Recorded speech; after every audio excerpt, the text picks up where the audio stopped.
सिरिपुरम नामक एक गांव में चंद्रैया, कमला उनके बेटे अर्जुन के साथ एक छोटे घर में रहते थे।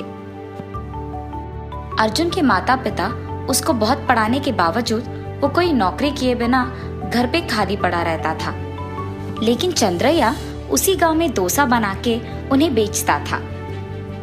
उसके बनाए हुए डोसा उस गांव में बहुत प्रसिद्ध थे, क्योंकि उस सारे गांव में सिर्फ चंद्रैया ही था जो डोसा को उतना स्वादिष्ट और अच्छा बना के बेचता था। उसी गांव में जितेंद्र नामक एक पुलिस रहता था और सभी उससे बहुत डरते थे। लेकिन जितेंद्र उसी गांव में जिसको भी जरूरत था उनकी सहायता करता था। जितेंद्र एक सुबह उठते ही चंद्रैया के डोसा के दुकान जाकर डोसा खाने लगता है। चंद्रैया, तुम इतने स्वादिष्ट डोसे कैसे बनाते हो? तुम्हारे जैसे तो डोसा को और कोई नहीं बना सकता है। मुझे तो तुम्हारे हाथ के डोसा बहुत पसंद है, इसीलिए मैं हर रोज यहीं आके खाता हूँ। साहब, मैं तो बहुत सालों से डोसा बना के बेच रहा हूँ, इसीलिए इतने स्वादिष्ट डोसा को बना पा रहा हूँ। ये कहने के बाद जितेंद्र उसे पैसा देकर वहां से चले जाता है। ऐसे वो पुलिस हर रोज चंद्रैया के डोसा के दुकान जाकर वहां डोसा खा के चले जाता था। लेकिन कुछ दिन बाद चंद्रैया का सेहत खराब होने के कारण वो दुकान को नहीं जाता है और घर पे ही रहता है। अगर मेरा सेहत ठीक होता तो मैं अब तक दुकान चले जाता और डोसा को तैयार करके उन्हें बेचता था। अब मुझे ऐसे खाली पड़े रहना बिल्कुल अच्छा नहीं लग रहा है। अपने परिवार का मैं ख्याल कैसे रख पाऊंगा? ये सोचते हुए वो दुखी होता है। अपने पति को ऐसे सोच में पड़े देख कमला उनके पास जाती है और पूछती है, अरे बहुत देर से देख रही हूँ आपको, आप किस सोच में पड़ गए हो जी? कमला, मैं यहाँ सेहत के कारण घर पे ही पड़ा रह रहा हूँ। हमारा बेटा भी कोई नौकरी नहीं कर रहा है, इसलिए मुझे लग रहा है कि क्या करके मैं पैसे कमा सकता हूँ इस परिवार की देखभाल करने के लिए। अरे सुनिए, आप इस सब का बोझ मत लीजिए, मैं हूं ना। आपके बदले में मैं बाहर जाऊंगी और कोई ना कोई काम ढूंढ ही लूंगी और हमारे परिवार को चलाऊंगी। उन दोनों की बातें वहां से अर्जुन सुनता है। माँ, पापा के बदले में आपको काम पे जाने की कोई जरूरत नहीं है। आपने मुझे पढ़ाया ना, मैं ही कोई नौकरी देख लूंगा, तब हम पापा को भी एक अच्छे अस्पताल में दिखा सकेंगे। ये कह के अर्जुन एक अच्छी नौकरी को ढूंढने लग जाता है और ऐसे बहुत दिन बीत जाते हैं। बहुत कोशिश करने के बावजूद उसे एक नौकरी नहीं मिलता है और अर्जुन बहुत निराश होता है। एक दिन वो पुलिस हमेशा की तरह खाना खाने डोसा के दुकान जाता है। अरे, बहुत दिनों से ये दुकान खुल ही नहीं रहा है, न जाने चंद्रैया को क्या हो गया। उसके पास एक बार जाना ही होगा। ये सोचकर वो पुलिस उसके पास जाता है। चंद्रैया, क्या हुआ तुम्हें? बहुत दिनों से देख रहा हूँ, दुकान ही नहीं खोल रहे हो। साहब, वो मेरा सेहत ठीक नहीं है, इसीलिए मैं दुकान खोल नहीं पा रहा हूँ। अरे रे चंद्रैया, मुझे तो नहीं पता था कि तुम्हारा सेहत ठीक नहीं है। ठीक है, तुम इन पैसों को अपने पास रखो और एक अच्छे अस्पताल में अपना जांच करवाओ। साहब, मैं ये पैसे कैसे ले सकता हूँ? गांव में सभी आपसे बहुत डरते हैं और ऐसे आप मेरे घर आए हैं मुझे याद करके, वही बहुत है। चंद्रैया के ऐसे कहने के बावजूद वो पुलिस उसको पैसे देकर वहां से चले जाता है। एक पुलिस आदमी उनके घर आकर चंद्रैया को पैसे देते हुए देख उसकी बीवी और बेटा बहुत खुश होते हैं। सुनिए, अब हम इन पैसों से आपका जांच करवाएंगे और एक अच्छे अस्पताल में, वो भी।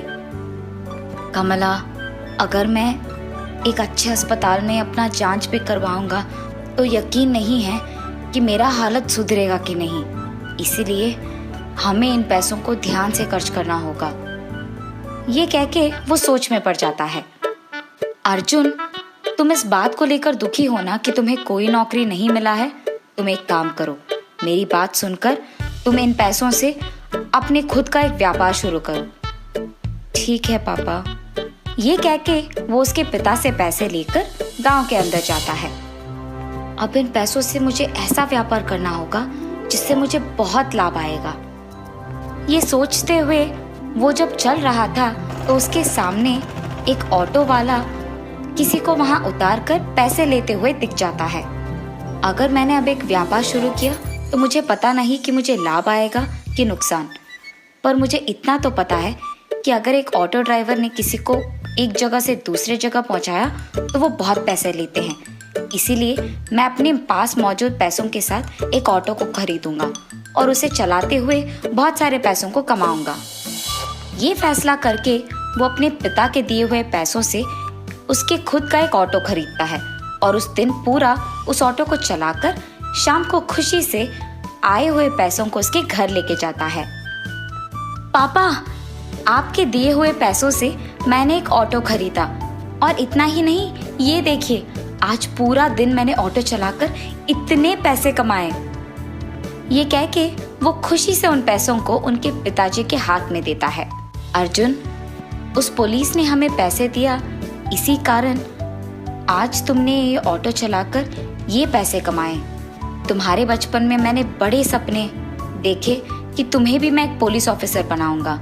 तुम पढ़े लिखे हो, इसीलिए इस ऑटो को चलाना बंद करके तुम भी एक पुलिस ऑफिसर बन जाओ। सिर्फ एक दिन ऑटो चलाने पर मुझे इतने सारे पैसे मिले, इसीलिए मुझे पुलिस अभी के अभी बनने की कोई जरूरत नहीं है।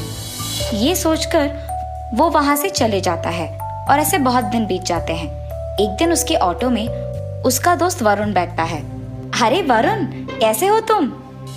हा हा हा, अर्जुन, तुमने क्या सोचा कि मैं भी पढ़ लिख कर तुम्हारे ही तरह एक ऑटो चला रहा हूँ कि मैं ठीक नहीं रह पाऊंगा? मैं बहुत अच्छा हूँ। मैं अपने पढ़ाई से संबंधित एक नौकरी कर रहा हूँ। ये कहकर वो अर्जुन को पैसे देकर ऑटो से उतरकर चले जाता है। सिर्फ ऑटो चलाने के कारण ही मेरे दोस्त ने मुझे नीचा दिखाकर बात किया। अगर मैं अपने पिता के बातों के अनुसार पुलिस का नौकरी कर रहा होता तो शायद ऐसा दिन देखना नहीं पड़ता। क्यों ना मैं अपने पापा के बातों को एक लक्ष्य समझकर ठान लूं, तब मेरा भी नौकरी तो अच्छा ही होगा। ये सोचते हुए वो बहुत दुखी होता है। हाँ, ये अच्छा है। अब से मैं अपने खाली समय में ऑटो को चलाऊंगा और पैसे कमाऊंगा, और दूसरी तरफ मैं अपने पिताजी के सपने को भी सच करूंगा। मैं एक पुलिस ऑफिसर बनूंगा। ये फैसला करके वो सो जाता है। उसके कुछ दिन बाद वो पुलिस के एग्जाम में पास हो जाता है और तब से सिर्फ रात के समय में वो ऑटो चलाता था। सुबह के समय में वो भागते हुए पुलिस बनने के लिए जो कुछ भी चाहिए था उसके लिए मेहनत करता था। कुछ दिन बाद वो उसके पिताजी के सपने के अनुसार ही एक पुलिस बन जाता है और उसके कमाई से उसके पिता को एक अच्छे अस्पताल में जांच करवाता है। अर्जुन के पुलिस होने पर उसके माता पिता बहुत खुश होते हैं। जब वरुण को पता चलता है कि उसका दोस्त ऑटो चलाते हुए ही पुलिस बना है तो वो उसके पास जाता है। अरे अर्जुन साहब, आप तो ऑटो चलाते थे, बहुत कृषि करके मेहनत करके आप पुलिस बन गए। ये देखकर मैं आश्चर्यचकित हो गया। लेकिन गर्व की बात तो ये है कि मेरा दोस्त एक पुलिस बना है। इस बात का मुझे बहुत खुशी है। वरुण, जब मैं ऑटो चला रहा था तो तुमने मेरा अपमान किया, और जब आज मैं पुलिस ऑफिसर बन गया तो तुम मुझे इज्जत दे रहे हो। दोस्त के नौकरी के अनुसार दोस्ती निभाई नहीं जाती है। दोस्त जो भी हो, जैसा भी हो, उसे इज्जत दिया जाता है, तभी वो एक सच्चा दोस्त होता है। ये कहने पर वरुण वहां से चले जाता है। जिस पुलिस ऑफिसर ने अर्जुन के पिता को उनके सेहत खराब होने के वक्त में पैसे दिए थे, अर्जुन उन्हीं के पास पैसे लेकर जाता है ताकि उनको लौटा सके। जी, मैं चंद्रैया का बेटा हूँ। जब मेरे पिताजी का सेहत ठीक नहीं था तो आप ही ने पैसे देकर हमारी मदद की है। आज आप ही के वजह से मैं एक पुलिस बन पाया हूँ, इसीलिए आपके पैसों को लौटाने के लिए मैं आया। अरे अर्जुन, मैंने ये सोचकर पैसे नहीं दिए कि तुम मुझे एक दिन लौटा दोगे। मुझे सच में तुम लोगों का मदद करना था, इसीलिए मैंने किया। उनके ऐसे कहने पर अर्जुन उसके पैसों को लेकर वहां से चले जाता है। तो इसका मतलब ये है कि मैंने भी अगर किसी का मदद किया है तो मुझे भी उनसे कुछ वापस पाने की उम्मीद नहीं रखना चाहिए और इन्हीं की तरह ज़रूरतमंदों को सहायता करना होगा और एक अच्छे पुलिस की जिम्मेदारी निभानी होगी। तब से वो उसका नौकरी करते हुए ज़रूरतमंदों को जितना कर सकता है उतना मदद करते हुए उसके माता पिता का ख्याल रखते हुए खुशी से जीता है।